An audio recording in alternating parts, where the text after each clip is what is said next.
Be careful what you wish for. They say it all the time. Like it's just one of those things you whisper during small talk or prayer. But nobody ever tells you what happens when the wish comes true. Adetuwa only wanted peace, so she whispered the wish one night into her pillow. God, if there's something I'm not seeing, show me. And he did. 6 days before our perfect Lagos wedding, she finds out that the worst betrayal isn't in what people do, it's in what they think while kissing you on the forehead. The sun was gentle that morning in Lekki, not its usual aggressive Lagos blaze. Today, it kissed the curtain softly, as though trying not to disturb a bride to be, lost in her thoughts. Adesua sat at her vanity in a silk robe, legs crossed, staring at the ring on her finger. The diamond caught the light like a halo. Caution cut, perfectly set, paid for in full by Tayo, her fiancé. Her heart, a safety net. She smiled, practicing it for the camera, not a grin, not seductive, just elegant joy. 1 week from now, she'll be walking down the aisle at one of the most expensive churches in Lagos, saying I do to the man everyone called the real husband material. Smart, wealthy, tall, charismatic. Tyre was a complete package. But the past few weeks have been odd. Not bad, just quiet. Tyre wasn't calling as much. He replied messages late. He was present but floating. His hugs were more polite, his kisses shorter. And every time she asked, is everything okay? He smiled and said, babe, wedding stress, we're fine. And she believed him until this morning. Buzzed. Tayo, hey, Miss Soon to be mine. Wear that dress I like. Let me brag small. She chuckled. The butterflies returned. She grabbed her purse and walked out of her apartment, waving it to Mama Ifoma, who sold plantain chips by the gate. Fine girl, the other woman called out. You no go forget us after wedding, no. But instead of a laugh, I just heard something else. Hope she knows she the married person wey get roaming Aisha. But wetin concern me? Adesua stopped mid-step. She turned to Mama Ifoma. The woman was just smiling, counting change. What was that? She thought. She shook it off. Wedding nerves, paranoia. Forget it. Tayo was parked in front, his G-Wagon humming. She got in, leaned in for a kiss. He pecked her cheek and smiled. You look like trouble it is. Good kind or bad kind? The kind I can't resist, he winked, pulling into traffic. They were headed to the decorator's showroom in Ikoyi. Final confirmations before the big day. I need you to remind me about the stage flowers, Tayo said aloud. But then she heard it. I need to make sure Issy picks her stuff up before Adesuwa sees. Why did she leave her anklet in my car? Adesuwa's breath caught in her throat. Her mouth moved before her brain could stop it. Issy left her anklet in your car. Tayo blinked. What? You just said... I said flowers, you good? Adesuwa chuckled nervously. Yeah, I must have misheard you. But inside her head, her alarms were blaring. For the rest of the ride, she stayed quiet, watched him from the corner of her eye, smiled when she was supposed to, nodded at vendors' suggestions, picked out gold-trimmed napkins. It was all automatic. But her mind wasn't in the showroom. It was still stuck on the voice, his voice, that didn't come out of his mouth. That evening, Adesuwa sat cross-legged on her bed, with a glass of water, phone buzzing from friends' group chats, bridal memes, and vendor checklists. She scrolled mindlessly, and then she remembered something. The anklet. Isioma, her best friend since university, her maid of honor, her sister in everything but blood.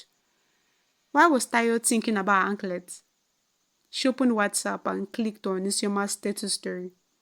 A selfie of her in joggers and pink braids, captioned, wife material, still hair drying. Adeswa stared at the photo for a long time, then turned off her phone. That night, she tossed, turned in bed, unable to sleep. Everyone's smile from the day replayed in her head. And then came a terrifying thought. What if I wasn't imagining it? What if I really heard his thoughts? The next morning, Adeswa sat at her kitchen island, sipping tea she hadn't tasted. The ring on her finger felt heavier than usual. She didn't know how to explain what happened in the car yesterday. I think I heard your thoughts wasn't exactly a conversation starter. And it wasn't just Tayo, it was Mama Ifoma. Even the security man had nodded at her last night and she had heard something like, some people don't know waiting them get. But when she looked back at him, the man just waved politely. Congrats again, madam. Wedding day near. So am I hearing things or am I hearing them? She rubbed her temples. There was a knock on the door. It was Isioma, holding a box of cupcakes and her usual oversized totes. I brought sugar and sin, she said with a wink. Adeswa smiled. Finally, someone who gets me. They sat on the couch with teas and cakes. Isioma scrolled through Pinterest boards. While Adeswa half listened. Do you think I'm overdoing the flowers? Adeswa asked softly. Isioma looked up. Nope. You're doing Lagos bride justice. Overdoing is the standard. Adeswa laughed. But her eyes lingered on Isioma's ankle. Bear, no anklet. Where's your silver anklet? The one you always wear, she asked casually. Isioma blinked, then waved it off. Oh, that. I broke it, clumsy me. I will get another one. She popped a piece of cupcake into her mouth. Tayo called earlier, by the way. He said he might stop by. Adeswa nodded slowly. Right, he mentioned that. By afternoon, they were at the final dress fitting. The bridal boutique was tucked inside a cozy compound in Lekki Phase 1. Candle scents floated through the air. Soft music played in the background. Close your eyes, the stylist said. Let's zip you in. Adeswa closed her eyes and let them dress her. Layers of white beaded lace, a cathedral-length veil. When she opened her eyes and looked in the mirror, she saw herself, but different, a vision of what every little girl dreamed about. Yet something in her reflection looked sad. Isioma came up behind her, grinning. You look like royalty. Adeswa smiled back, but her smile didn't reach her eyes. From the hallway, she heard a male voice. The boutique manager talking on the phone. This bride fine, sha. Too bad beauty doesn't keep men. Adeswa blinked. She turned to Isioma. Did you hear that? Hear what? Nothing. It was happening again. She looked back at her reflection. Who's shouting and why can't I hear my own thoughts clearly anymore? That night, she lit a candle and placed it near her bed. Her phone buzzed. It was Tayo. Miss you, babe. Can't wait for Sunday. She stared at the message. Can't wait for Sunday. But what happens after Sunday? 3 days left to the wedding. This was bridal shower was set on a rooftop bar. In V-High, pink balloons, glitter crowns, satin robes, champagne flowed, wigs came off and the music was loud. Our bridesmaids, Isioma, Lola, Bimpe and Chisom, had gone all out. It was fun mostly. Until the games started. Truth or drink, Isioma shouted. Everyone laughed and cheered. Okay, okay, Bimpe yelled. If you've ever had a fling with a friend's man, drink up. The table erupted. Bimpe laughed awkwardly. Then she took a sip of champagne. Wait, Bimpe. Adeswa blinked. You have? Not anyone here. Oh. Bimpe laughed again nervously. Hold gist. The girls moved on, but Adeswa's smile dropped a little. Across the room, Tayo's groomsman, Kunle, came in. To drop off a gift, he greeted the girls. His eyes lingered just a little too long on Chisom and Bimpe. Then she heard it. Now what for Tayo? All these fine girls, and he won't marry the quiet one. No wonder he rotate am low-key. Man get stamina, sha. Her chest clenched. She turned. Kunle? He blinked, yes? What did you just say? I said I brought the wine. She forced a nod. Her heartbeat pounding like thunder in her ears. 2 days left to the wedding. Tayo took her for her final wedding counseling session. He was calm, affectionate, said all the right things, smiled like his teeth had no secrets. And when Pastor Ifeanyi asked if they had any last confessions or worries before stepping into holy matrimony, Adeswa turned slightly towards him, and in his head she heard, confess here they collect extra from her friends. Never! I like their bodies, but I love her. She nearly dropped the pen in her lap. Pastor smiled. Adeswa, you look troubled. I'm just tired, she replied softly. Wedding nerves?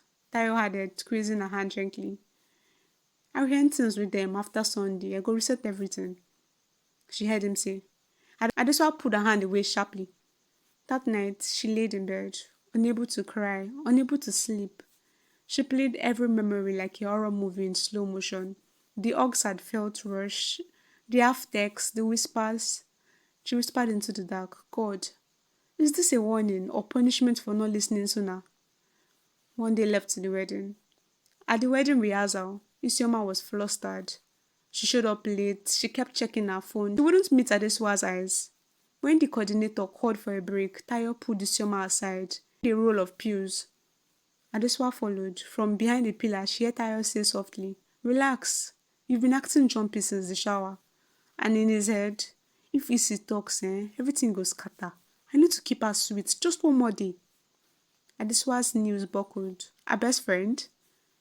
She stumbled out quietly, her ears ringing. Later that night, in her hotel room, she called each bridemaid. One by one, none picked up. She opened Instagram. Minky had posted a story, a boomerang from a hotel suit. She was wearing the same rope Adeswa had gifted all of them. A man's watch sat on the bed in the background. Adeswa zoomed in. It looked exactly like the one Tayo wore during their first anniversary dinner. The wedding morning finally came. White orchids, champagne flutes, lace corset gowns, the makeup artist blended her face into angelic softness, but her eyes betrayed her. She was numb. In the bridal suite, the bridesmaids buzzed around. Isioma fussed over the veil. Bimpe offered her lip gloss. Lola handed her a mimosa. The host smiled, but she had nothing. It was silent until the photographer's assistant entered. He adjusted his camera, then looked at Adeswa. This girl get power, sha. If na me, I go run mad. All of them dey backbite am and she dey smile. Even Tayo na community husband be that. Adeswa froze. The room went quiet in her ears. Her breath slowed. Excuse me, she said softly. Rising from the chair, she walked into the private dressing room and shut the door behind her. Dear. She took a breath, and she finally connected all the whispers, the anklets, the groomsman's voice, Bimpe drinking game, the photographer's assistant, the voice that once said, I just need her for clout. Adeswa looked in the mirror, and this time she didn't look away. The hall was packed, rows of white chairs, a golden archway, friends, aunties, cousins, vendors, and press all waiting. Tayo stood at the altar. The doors opened and Ediswa walked in, slow, graceful, dressed in a masterpiece of silk and lace. But halfway down the aisle, she stopped. Gaps, whispers. She handed her bouquet to her father and turned. Dear, she'd walked straight up to the altar steps. She took the mic. Good morning, everyone. Yosh. This was meant to be the happiest day of my life. But over the past few days, something strange happened. She turned to Tayo. I asked God for clarity. He gave me a gift, a painful one. She turned to her bridesmaids. I heard only the voices of men, not their mouths, their minds. Gaps again. I heard what Tayo really thinks of me, and more importantly, what he thinks of you, she said, gesturing at Sisioma and Mingpe. Silence. I know who was in the hotel room. I know about the bracelets, the anklets, the lies, the shame. Tayo stepped forward. Babe, don't, she said, voice shaking. I would have married you blind, loyal, devoted, but now I see. She handed the mic to the pastor. Removed her veil, then turned to the crowd. Keep your gifts, keep your pity, keep your secrets. Then she smiled. Not a broken smile, but one of relief. I walked down the aisle with bride. I'm walking back a woman who finally heard her own voice and she left. Heel by heel, free. 1 year later, Adeswa sits behind the microphone, headphones on. The title of her new podcast echoes through the speakers. The voice inside. Our intro plays.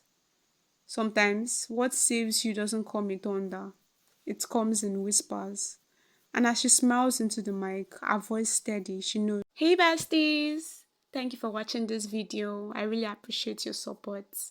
I don't take it for granted. If you're not subscribed, what are you waiting for? Please subscribe already. On this channel, I currently have a membership program going on. And it's just for a little fee. You get exclusive perks that not just anybody gets. You get to tell me the kind of stories, titles, topics you want to see, and I take them as priority. You also get to be the first person to see my new uploads before any other person, and sneak peeks of my behind the scenes projects. So, when time you're waiting for a new video and I haven't uploaded, just check out my other videos. I'm sure you find something you like. And as always, I'll see you in my next video. Bye, besties. Mwah.